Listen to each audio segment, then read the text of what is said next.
Sometimes with the AP exam, you get hard ones like eminent domain. You know, if you're walking into the exam and you've never heard of eminent domain in your life, that's a doozy. That's one where you're like, oh, I'm failing this one. This year is a two, right? But sometimes they give you weird ones, like rhetorical analysis. They're going to give you some obscure and tricky readings. And this one, as you can tell from the picture here, it's about pink flamingos. It's something that most people will never talk about or have no recollection of. You might have seen them before, but it's not like a common talking factor in our daily lives here. So I want to go over this prompt with you here with a little prior knowledge because it's so kind of metaphorical and symbolic of a reading that you might not get it the first time around here. Before we do, I want to talk about this invention here. It's called the Virtual Boy. This is from the 90s. This is when I was a wee lad, when I was growing up in the 90s here.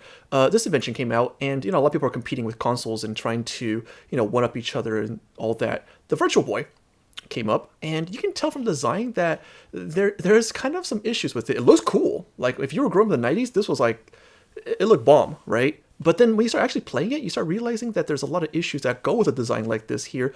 There's a controller, yeah, we're used to that, but the screen is not plugged into the TV here. It's built in, and you had to look through these dinky lenses here, and all you would see is this backdrop of black first, right? And the game goes on, and the only color they had was red. So it's like this infrared, like super bright red hitting your eyes, and it was blinding for the most part. And it was just like, ah. So you're trying to play this, number one, being blinded. Number two, you can't see your controller because your eyes are all like plugged in, right? Normally you wouldn't look at your controller anyways, but you're so like detached from your controller that you have to like work off of instincts essentially from down here. And lastly, it's a standing console, meaning you had to find like a table or something to really like make use of its height. So you're standing like in this very awkward angle, looking through these lenses here, controller in hand, and trying to play this blinding game as best as possible. It was bad. I'm guessing a lot of kids back then got like scoliosis and all that from this console here. But the problem was it was still very popular. Because Americans will buy anything that's a fad, right? So this was still selling altogether. And it wasn't until like a few years later people were like, why are we buying this? This is terrible. This game sucks. And it was just hard to play. It's kind of like what Updike was saying. Sometimes progress needs an escape hatch, and we definitely need an escape hatch or two for this console here. But the reason I bring this up is because this is what the piece is actually about. This piece, it deals about this issue where United States culture, it's very like trendy and very kind of like in the times, but we don't think about the repercussions or the implications or what we're exactly buying or buying into, right? It's a cultural critique type essay here. So here's a prompt. You get 40 minutes like you usually do, right? And the prompt says, the passage below is an excerpt from Jennifer Price's recent essay, The Pink Flamingo. Plastic Pink Flamingo, A Natural History.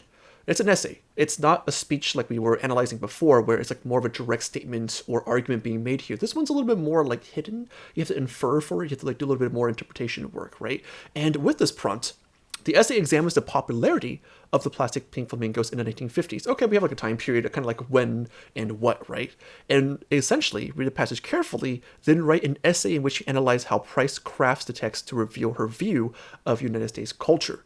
Now, here's the tricky part. It's a two-part prompt. Number one, we have to figure out how she's crafting the text. So we're looking for those devices, right? We're looking for those rhetorical choices, and in this case, even more like literary devices, because we're looking more like the symbolism, the metaphors, and all that reveal her view of United States culture. So she's basically making a lot of like subtleties and maybe like innuendos and kind of like hidden comments and criticisms, and we have to like dig into that prompt and the reading to really figure out what she's saying exactly, and then translate that through the devices and so forth. So that's why this one could be a little bit trickier, where in your first reading you'd be like, what?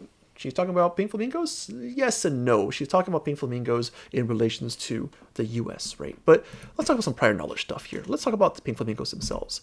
There was a lot of them back in the 50s. Like, this was a big thing. It's actually a thing that was not just like, a tacky Hollywood portrayal of America. No, this was America. Like, most people were buying them because everyone else was, number one. And number two, there was like actual significance behind it. So picture this, right? It's the 1950s and people were rich for once. We just basically ended World War II. America was entering a period of actual wealth, and World War II and Great Depression and so forth, people were they were only looking at gray and brown and black and dark and just kind of like a world without color, essentially, right? It was a world of war. It was a world of just no money, essentially, right? There wasn't time to be happy. If you had colors, what are you happy about? How dare you, right? But in the 50s, people got money. And if you look at this living room, it's very tacky, but that's what they liked in the 50s because it was so different from what they were accustomed to. You need the bright colors now to really show off the time period and to really show America has moved on from that Great Depression era. And so people were buying a bunch of stuff, a lot of things they didn't really need. And one of them was the pink flamingo. It was exotic. It was something that you could only get from particular places in the US or around the world, right? And so people wanted that to keep as like an image or like a keepsake essentially for their households there, especially outside, especially like on the lawns and stuff like that. Just so other people who were walking by and driving by could also see your wealth and your portrayal of your identity there. And it was from this guy named Don Featherstone, which is kind of ironic because his name suggests that he was born to do this, right? Featherstone making pink flamingos? I can see the connection here. But 1956, basically you have this dude who, he was kind of like a recent grad from art school, and they told him, like, the first 2 weeks he ever graduated and joined the company, they were like, hey, you, make a three-dimensional lawn ornament, whatever your choice, make it big. And he was like, damn, I'm a new graduate, what am I supposed to do, right? And he needs some inspiration, so he went to Florida. And when he went to Florida, he saw these pink flamingos and he thought like, wow, this stuff really is like crazy in nature, right? It stands out. It was bright and it was kind of exciting and exotic, right? Let's make a lawn ornament off of that. And the inspiration comes from them. And it's kind of weird in some ways too, because he is kind of making an ornament off of like endangered species. Like these pink flamingos were basically hunted to the brink of extinction. And so it's kind of ironic that we suddenly mass produced the image of this extinct animal. It's kind of an insult, you know what I mean? If I make like an analogy, it's kind of like making merch off of like Native American culture, right? We basically like drove off the Native Americans from their land and then later essentially torn apart and destroyed their entire, populations of people. But then later you start like making these like feather headbands and stuff like that. And it's kind of like, bro, what the? So it's almost the same effect essentially here. So Featherstone makes this and Americans were buying it. They were gobbling it up. And it reminded him of Florida. That's where he went, right? They reminded him of Florida, that sort of hotel culture, that vacation culture there. And pink. Why pink of all things, right? Why were Americans buying something that was so like vibrant colored? So a little history on pink for you real quick. I know I'm making a lot of tangents, but they all tie together, don't worry. But pink's funny because pink used to be the color of men. Women wore blue back then. Men wore pink.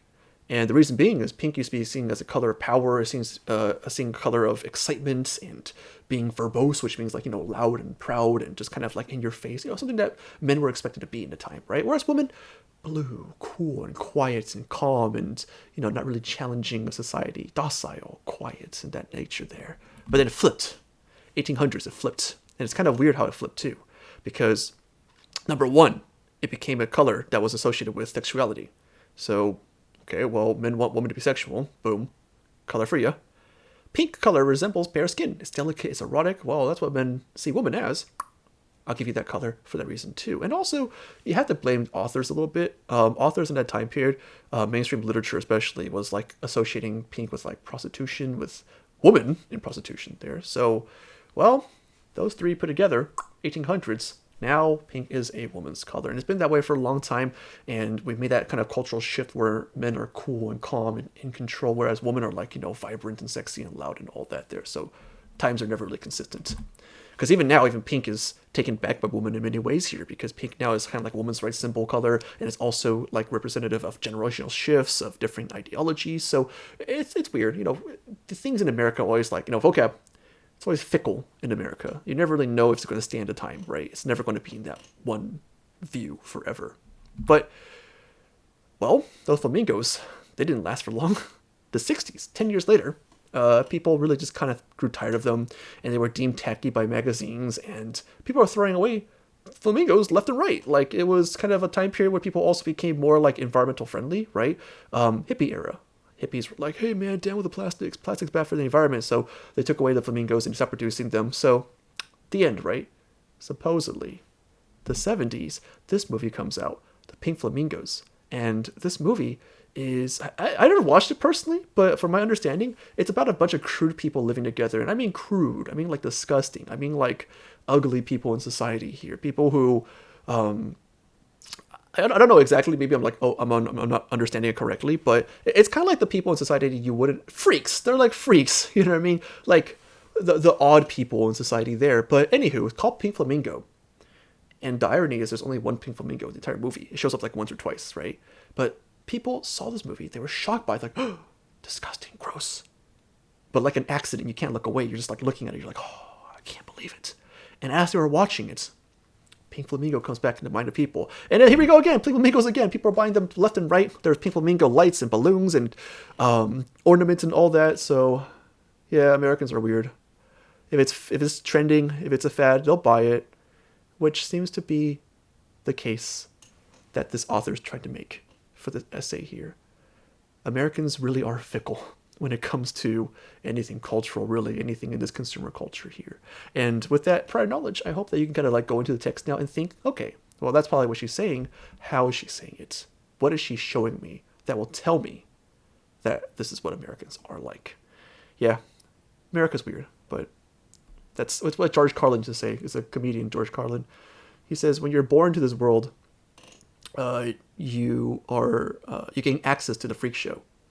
And if you're born in America, you get front row seats. So, here we go.